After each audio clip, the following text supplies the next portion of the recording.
Praise the lord. మన ప్రభువును మన రక్షకుడైన యేసుక్రీస్తు వారి పరిశుద్ధమైన పూజింపదగిన నామంలో మీ అందరికీ మా హృదయపూర్వక వందనములు. ఈరోజు దేవుని వాక్యము, నా నీతికి ఆధారమగు దేవా, నేను మొర్రపెట్టునప్పుడు నాకు ఉత్తరమిమ్ము, ఇరుకులో నాకు విశాలత కలగజేసిన వాడవు నీవే. కీర్తనల గ్రంథము 4వ కీర్తన 1వ చరణం. Answer me when I call to you, may righteous God give me relief from my distress. Psalms chapter 4 verse 1. ఈ రోజుకు గాను ప్రేమగల మన దేవుడు మనకు అనుగ్రహించిన వాక్య భాగమును బట్టి ధ్యానించుకుందాము. ప్రభునందు ప్రియమైన సహోదరి సహోదరులారా, మనము సేవిస్తున్న ఆరాధిస్తున్న దేవుడు మొర్రపెట్టగానే జవాబును అనుగ్రహించే దేవుడండి. కష్టాలు రాని మనుషులంటూ, శోధనలు ఎదుర్కొని వారంటూ ఈ లోకంలో ఎవ్వరు ఉండరండి.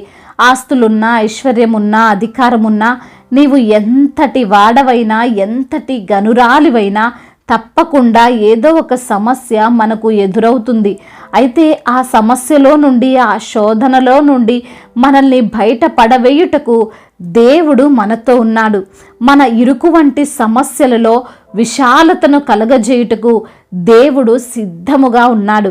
ఈ లోకంలో సక్సెస్ చూసిన వారిని ఎవరినైనా అడగండి, ఎవరినైనా ఇంటర్వ్యూ చేయండి. ప్రతి వారు కూడా వారికి ఉన్న కష్టాల నుండి, వారికి ఎదురైన సమస్యల నుండి, వారు తిన్న ఎదురు దెబ్బల నుండి ఎన్నో పాఠాలు, గుణపాఠాలు నేర్చుకొని విజయాన్ని చవిచూశారు.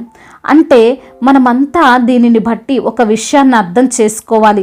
అదేమిటంటే, ఎప్పుడైతే మనకు శ్రమ ఎదురవుతుందో, ఎప్పుడైతే మనము కొన్ని రకాల సమస్యలను చూస్తున్నామో, అప్పుడు మనము విజయం వైపు తొలి అడుగులు వేసినట్లే.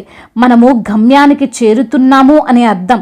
గమ్యము చేరాలంటే ఏం చేయాలండి? ప్రయాణించాలి కదా. ప్రయాణించకుండా నాకే కష్టము రాదు, నాకే కష్టము లేదు అంటే గమ్యము చేరగలడా? అనుకున్న స్థానములో నిలవబడగలడా? చెప్పండి. ప్రయాణిస్తున్న వారికి సమస్యలు ఎదురవుతాయి, ఇబ్బందులు వస్తాయి. ఎంతోమంది ఆపాలని, ఎన్నో అపాయములు మనల్ని కృంగదీయాలని చూస్తాయి. వాటికి వేటికి భయపడొద్దు. వాటికి భయపడి ఆగిపోతే, ఇక నా వలన కాదులే అని వదిలేస్తే, నిరుత్సాహపడితే నీవు ఇప్పుడు కాదు ఎప్పటికీ గమ్యాన్ని, నీవు అనుకున్న కలల ప్రపంచాన్ని, నీ యొక్క ఎయిమ్ను నీవు సాధించలేవు. పరిశుద్ధ లేఖన భాగములు సెలవిస్తున్నాయి, ప్రియులారా, మిమ్మును శోధించుటకు మీకు కలుగుచున్న అగ్ని వంటి మహాశ్రమను గూర్చి మీకేదో యొక్క వింత సంభవించినట్లు ఆశ్చర్యపడకుడి అని. అవునండి, చాలామంది సడన్గా ఏదైనా ఇబ్బంది ఎదురవగానే వారికి ఏదో జరగకూడదు, జరుగుతుందన్నట్లుగా ఫీల్ అవుతుంటారు. అయితే వాక్యం సెలవిస్తుంది కదా, ఆ శ్రమను చూసి ఆశ్చర్యపడకుడి అని. నీవు కూడా ఆశ్చర్యపడకు.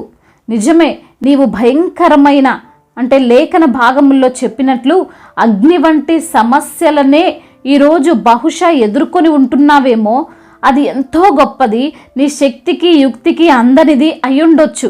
అయితే దానిని బట్టి నీవు ఏమాత్రము కృంగిపోవాల్సిన అవసరం లేదు. ఎందుకు అంటే, ఇరుకులో విశాలత కలగజేసే దేవుడు మనతో ఉన్నాడు. ఆ ఇరుకు వంటి సమస్యలు నిన్నేమి చేయలేవు. నీ కాన్ఫిడెన్స్ని దెబ్బతీయడానికి, నీ విజయాన్ని అడ్డుకోవడానికి, నీ ఎదుగుదలను ఆపాలని అపవాది, శత్రువులు, నీవంటే పడని వారు చేస్తున్న కుతంత్రాలు, పన్నాగాలు. ఆ ఇరుకు వంటి శ్రమ రాగానే ఈ లోకం వైపు అస్సలు చూడకు. దేవుని వైపు చూసి ఆయనకే మొర్రపెట్టు. ఆయన తప్పక నీకు జవాబిస్తాడు. ఇజ్రాయేలీలు ఐగుప్తులో నుండి, ఆ బంధకాలలో నుండి బయటికి రాగానే మొట్టమొదటనే వారికి చాలా పెద్ద సమస్య ఎదురైంది కదండి. ముందేమో ఎర్ర సముద్రం, వెనకేమో ఫరో మరియు అతని సైన్యం. ఇక అందరూ ఆశలు కోల్పోయారు. ఇక మేము మిగలం అనుకున్నారు. కొందరైతే ఆ కన్ఫ్యూజన్లో, ఆ ఫరో భయానికి మేము వెనక్కి వెళ్ళిపోతాము అని గొడవ చేశారు. కానీ మోషేకు తెలుసు, ఈ ఇరుకు వంటి సమస్య మమ్మల్ని ముందుకు నడపడానికే కానీ వెనక్కి వెళ్ళిపోమ్మని కాదు, మమ్మల్ని విజయానికి, మా గమ్యానికి, పాలు తేనెలు ప్రవహించే ప్రాంతానికి చేర్చడానికే కానీ ఇక్కడే చచ్చిపోమ్మని కాదు అని మోషే అనుకున్నాడు. అదే విశ్వాసముతో దేవునికి మొర్రపెట్టాడు. ఆయన జవాబిచ్చాడు. ఎర్ర సముద్రము ఎవ్వరు ఊహించని రీతిగా 2 పాయలుగా చేయబడింది. ఆ ఇరుకులో నుండి దేవుడు వారిని ఎలా తప్పించి విశాల స్థలములకు చేర్చాడో నిన్ను కూడా, నీ కుటుంబాన్ని కూడా, నీ యొక్క శారీరక బలహీనతలను కూడా, నీకున్న ఆర్థిక నష్టాల నుండి కూడా దేవుడు విడిపిస్తాడు. నా యేసయ్య నీ ఇరుకులో విశాలతను కలగజేస్తాడు. కాబట్టి ప్రియమైన సహోదరి, సహోదరుడా, ఈరోజు నీవు చూస్తున్న ఇరుకు వంటి సమస్య నిన్ను హెచ్చించుటకే గాని తగ్గించుటకు కాదు, నిన్ను ఓడించుటకు ఏ మాత్రము కాదు అని తెలుసుకొని నిన్ను విశాలత వైపుకు నడపగల యేసయ్య వైపు చూస్తూ ఆయనకు మొరపెడుతూ ధైర్యముతో, కాన్ఫిడెన్స్తో ముందుకు ప్రయాణించు. దేవుడు ఈ మాటలను దీవించి మన హృదయములో ఫలింపచేయునుగాక. వాక్య భాగమును బట్టి ప్రార్థించుకుందాము. ప్రతి ఒక్కరు కూడా ప్రార్థనలో ఏకీభవించగలరు. ప్రార్థన. మహాశక్తి సంపన్నుడా, మహోన్నతుడా, కృపా కనికరములు కలిగిన దేవా, జీవం కలిగిన మా తండ్రి, జీవాధిపతివైన మా ప్రియ పరలోకపు రాజా, మీ ఘనమైన, శ్రేష్టమైన, ప్రశస్తమైన అద్వితీయ నామములో మీకు స్తోత్రములు చెల్లిస్తున్నాము నా ప్రభువా. అయ్యా, ఈ రోజున వాక్యము ద్వారా మీరు మాతో మాట్లాడారు. మా నీతికి ఆధారమైన దేవుడవు తండ్రి. మేము మొర్రపెట్టగా మాకు ఉత్తరమిచ్చు వాడవు. ఇరుకులో మేము మొర్రపెట్టగా విశాలతను కలగజేసే దేవుడవని అయ్యా మరి తండ్రి వాక్యము ద్వారా మరొకసారి మాకు జ్ఞాపకం చేసి మమ్మల్ని ఎంతగానో ధైర్యపరిచి ఆదరించి బలపరిచినందుకు స్తోత్రములయ్యా. అయ్యా, ఈ రోజున ఎందరైతే బిడ్డలు ఏ ఏ సమస్యలతో, ఇరుకులతో, ఇబ్బందులతో, వేదనతో, బాధతో కృంగిపోయిన, నలిగిపోయిన స్థితిలో ఉండి మీకు మొరపెడుచున్నారో వారి మొరను మీరు ఆలకించండి.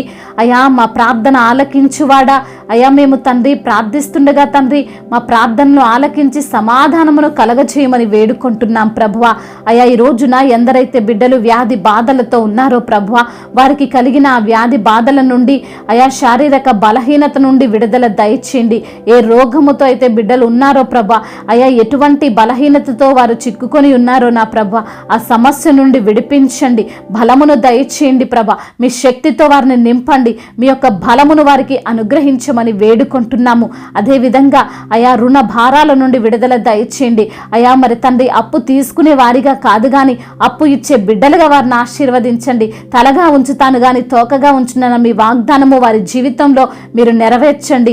అదేవిధంగా నా ప్రభువ, ఈ రోజున ఎందరైతే బిడ్డల కుటుంబాలలో ప్రభువ శాంతి లేక, సమాధానము లేక, అయా అల్లర్లతో, గొడవలతో ఉంటున్నటువంటి కుటుంబాన్ని అయా మానసికంగా ప్రభువ మరి కృంగిపోతున్న బిడ్డలను అయా యేసు నామములో వారిని లేవనెత్తండి నా ప్రభువ. వారి కుటుంబములో శాంతిని, సమాధానాన్ని, సఖ్యతను, ఐక్యతను మీరు దయచేయమని బ్రతిమిలాడుకుంటున్నాం. యవ్వన బిడ్డలకు తండ్రి మీరు తోడుగా ఉండండి. యవ్వన వయసులో పాపము జోలికి పోకుండా నా ప్రభువ అయా మరి తండ్రి మీ యందు భయభక్తులు కలిగినటువంటి జీవితం ప్రతి యవ్వన బిడ్డకు దయచేయమని వేడుకుంటున్నాము తండ్రి. అదేవిధంగా నా తండ్రి ఎందరైతే బిడ్డలు నా ప్రభువ కోర్టు సమస్యలతో, ల్యాండ్ సమస్యలతో నలిగిపోతున్నారో న్యాయాధిపతివైన దేవుడవు ప్రభువ, అయా బిడ్డల పక్షాన మీరే న్యాయమును తీర్చమని వేడుకుంటున్నాము. అయా మరి తండ్రి ఎగ్జామ్స్ రాస్తున్న ప్రతి బిడ్డకు మీరు తోడుగా ఉండండి. మీ జ్ఞానము చేత వారిని నింపమని వేడుకుంటున్నాము ప్రభు. అదేవిధంగా నా తండ్రి ఎందరైతే బిడ్డల వివాహాల విషయంలో మీకు మొరపెడుతున్నారో అయా వివాహము అన్ని విషయాల్లో ఘనమైనది అంటున్నారు ప్రభ. ఘనమైన కార్యాన్ని అయా ఘనుడమైన దేవా మీరే జరిగించమని బ్రతిమిలాడుకుంటున్నాం. మీ చిత్తములో వారి వివాహము జరుగుటకు కృపను అనుగ్రహించమని బ్రతిమిలాడుకుంటున్నాం. ప్రయాణాల్లో ఉన్నటువంటి ప్రతి బిడ్డకు మీరు తోడుగా ఉండండి. అయా వారి యొక్క ప్రయాణాలలో మీ యొక్క దేవదూతను వారికి తోడుగా ఉంచండి. అదేవిధంగా నా తండ్రి ఇతర దేశాల్లో ఉంటున్న మీ ప్రియులను, మీ బిడ్డలను మీరు జ్ఞాపకము చేసుకోనండి. అయా బిడ్డలకు మీరు తోడుగా ఉండండి. అయా మరి సంతానము లేని బిడ్డలను జ్ఞాపకము చేసుకొని అయా నీ సంతానపు వారు ఇసుక రేణుల వలె విస్తారమగుదురని మీరు ఇచ్చిన వాగ్దానము వారి జీవితంలో నెరవేర్చుటకు కృపను అనుగ్రహించమని బ్రతిమిలాడుకుంటున్నాము నా ప్రభువ. గర్భిణీ స్త్రీలను మీరు దీవించండి. తల్లి బిడ్డలకు క్షేమాన్ని దయచేయమని వేడుకుంటున్నాము తండ్రి. అయా గొప్ప కార్యము వారి జీవితంలో జరిగించినందుకు స్తోత్రాలు నా ప్రభ. ఇప్పుడే పుట్టిన బిడ్డలను జ్ఞాపకం చేసుకోనండి. అయా క్షేమాన్ని వారికి దయచేయండి. సంపూర్ణ ఆరోగ్యం వారికి దయచేయండి. వృద్ధులను మీరు బలపరచండి. అయా మరి తండ్రి అనాథల పట్ల, అభాగ్యుల పట్ల అయా దయ చూపే దేవుడవు తండ్రి, కరుణ చూపే దేవుడవు ప్రభ. విధవరాళ్ళ పక్షాన న్యాయము తీర్చే దేవుడవు ప్రభ. ప్రభ, నిజముగా తండ్రి అయా సహాయము చేసే దేవుడవు ప్రభ, మీకు స్తోత్రాలు చెల్లిస్తూ ప్రభ, మరి తండ్రి మీ యొక్క పరిచర్యను జరిగిస్తున్న దైవ సేవకులందరినీ దీవించండి, సువార్థికులందరినీ ఆశీర్వదించండి, మిషనరీస్ని వారి యొక్క కుటుంబాలను దీవించి ఆశీర్వదించమని బ్రతిమిలాడుకుంటూ సమస్త మహిమ ఘనత ప్రభావములు మీరు మాత్రమే పొందుకోమని ఆరోపిస్తూ నజరేయుడైన యేసుక్రీస్తు వారి నామంలో ఈ ప్రార్థనను అడిగి వేడుకొని పొందుకొని ఉన్నాము మా ప్రియ పరలోకపు తండ్రి, ఆమేన్. ఈరోజు పెళ్లి రోజు మరియు పుట్టినరోజు జరుపుకున్న వారందరినీ దేవుడు దీవించి సకల మేలులతో, సకల ఆశీర్వాదములతో, కృపాక్షేమములతో, శాంతి సమాధానముతో, మెండైన దీవెనలతో దేవుడు మిమ్మల్ని దీవించునుగాక. మీ యొక్క ప్రార్థన అవసరతలను మాకు తెలియజేయగలరు. మీ కొరకు మేము తప్పక ప్రార్థిస్తాము. మొదటిసారిగా మన యొక్క ఆదరణ వాక్యం చూస్తున్నట్లయితే తప్పకుండా సబ్స్క్రైబ్ చేసుకోగలరు. ఈ వాక్యం మీకు ఆశీర్వాదకరముగా ఉండినట్లయితే అనేకులకు కూడా ఈ వాక్యాన్ని పంపి దేవుని యొక్క రాజ్య సువార్తలో పాలిభాగస్తులు కావాలని దేవుని పేరిట మనవి చేసుకుంటున్నాను. God bless you all. దేవుడు మిమ్మల్ని దీవించి బలపరిచి స్థిరపరచునుగాక.